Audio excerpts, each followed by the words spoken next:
From Character Options and their amazing Doctor Who line. This is an Ice Warrior. This is an old Doctor Who creature. I don't think the Ice Warriors have ever shown up in New Who. I got this just because I like the design. Looking at the box, you can kind of see how old these guys are because, hey, that's the logo for the 10th Doctor. We're on Doctor 15 now. Down below, you have Ice Warrior appeared in The Ice Warriors, and he first debuted with the 2nd Doctor all the way back in the 60s. And looking at this, yeah, no kidding, this is from the 60s. On the back, you can see there were a few other characters in this wave. You have this really yoked mummy, Jesus Christ. Vok Robot, don't care. Ice Warrior, got it. Have this Cyberman, I actually reviewed this Cyberman. I have this version of the Master, he's fine, and I don't have this Morbius creature, but I want him. Look how just friggin' weird he is. Yeah, of course that thing's from the 70s. But with all that said, let me wrestle with this clamshell and actually look at the figure. How is this one a bad guy? How is he a bad guy? Look how much character he has. Look how much personality. You know who he reminds me of?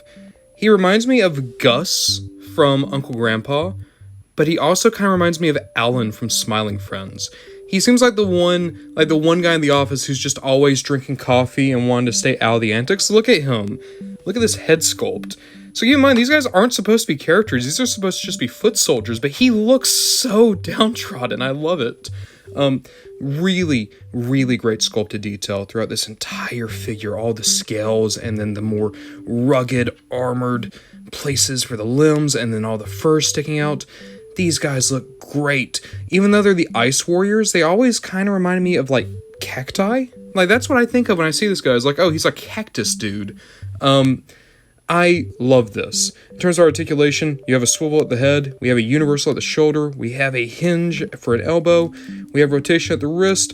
You do have universal hips, but they are impaired by his pantaloons.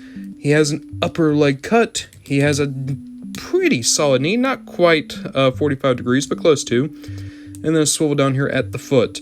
So, pretty on par with the Character Options, articulation style, but he is actually a good bit bigger than most figures in this line. So here we have our Ice Warrior. For scale, I'm going to bring in my 2nd Doctor. You can see he stands a head taller than the 2nd Doctor. Looks great. And then, just because we've been looking at them recently, pulling in my movie Dalek.